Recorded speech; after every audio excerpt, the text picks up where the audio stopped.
Hello everyone, welcome to my channel Knowledge World. Today we will discuss about harmonic sequence. What is actually a harmonic sequence? So harmonic sequence जो है it is actually the reciprocal of arithmetic sequence. अगर आपने arithmetic sequence को समझा है तो आप harmonic sequence भी आपके लिए easy होगा. Harmonic sequence is found by taking the reciprocal of the term of arithmetic sequence. Arithmetic sequence का आप कोई भी term ले लें या पूरा एक series ले लें, उसका अगर आप रेसिप्रोकल ले लें 1 upon that arithmetic sequence, that is called harmonic sequence. यहाँ पे आप एक एग्जांपल देख लें. अर्थमेटिक सीक्वेंस है हमारे पास 2, 4, 6, 8, 10, 12, 14 टू इन्फिनिटी.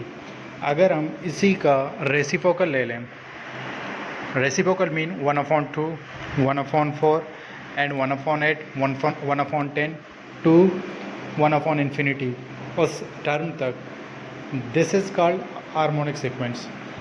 आपने सिर्फ एक अर्थमेटिक सीक्वेंस लेना है और उसी सीक्वेंस में कोई भी टर्म ले लें या पूरा सीरीज़ ले लें, उसका अगर हम रेसिप्रोकल लेते हैं so that is called harmonic sequence. दूसरा एग्जांपल है आपके पास -3, -6, -9, -12, -15, -18. अगर इसी का हम रेसिप्रोकल ले लें 1 अपॉन -3 या -1 अपॉन 3, -1 अपॉन 6, -1 अपॉन 9, -1 अपॉन 12, ये पूरा जो आप सीरीज़ ले रहे हैं, ये पूरा जो सीक्वेंस है हमारे पास, this is harmonic sequence. Arithmetic sequence का जो हमारे पास फार्मूला है, फर्स्ट टर्म ए होता है, second term A plus D. D means difference. अगर आपने प्रीवियस वीडियोस देखे हैं सो आपके लिए इजी होना चाहिए. Second term A plus D से हम निकालते हैं, third term A plus 2d से निकालते हैं. सो एन टर्म जो है A plus N minus 1 into D. इसी तरह हार्मोनिक सीक्वेंस में उसी कोई भी टर्म आपने निकालना है, फर्स्ट, सेकंड, थर्ड, फोर्थ, उसी का आपने रेसिप्रोकल ले लें. अर्थमेटिक सीक्वेंस का फार्मूला अगर आपको याद है, उसका आप रेसिप्रोकल ले लें तो हमारे पास हार्मोनिक सीक्वेंस निकल जाएगा. सो अर्थमेटिक सीक्वेंस में फर्स्ट टर्म, सेकंड टर्म आपकी स्क्रीन, उसका सिर्फ आपने रेसिप्रोकल लेना है. लेकिन अगर हमें कोई एन टर्म निकालना हो, कोई 10th टर्म, 11, 12, 15, 16, तो उसका फार्मूला जो है, जो स्क्रीन पे मैंने ब्रैकेट किया हुआ है, A plus N minus 1 into D.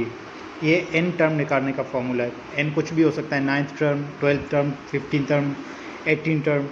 तो लाइक वाइज अगर हमने हार्मोनिक सीक्वेंस में कोई फर्स्ट टर्म निकालना है, कोई सेकंड, कोई फिफ्थ, कोई 10th, तो सिंपली आपने अर्थमेटिक सीक्वेंस का जो फार्मूला है हमारे पास, उसका आपने रेसिप्रोकल लेना है. अगर आप उसका रेसिप्रोकल ले लेंगे सो आपके पास हार्मोनिक सीक्वेंस का वो टर्म निकल जाएगा.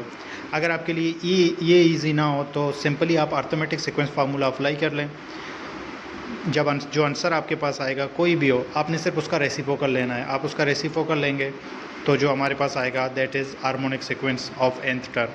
अगर आपको इससे रिलेटेड कोई क्वेश्चंस हैं तो आप नीचे कमेंट में पूछ सकते हैं. Thanks for watching.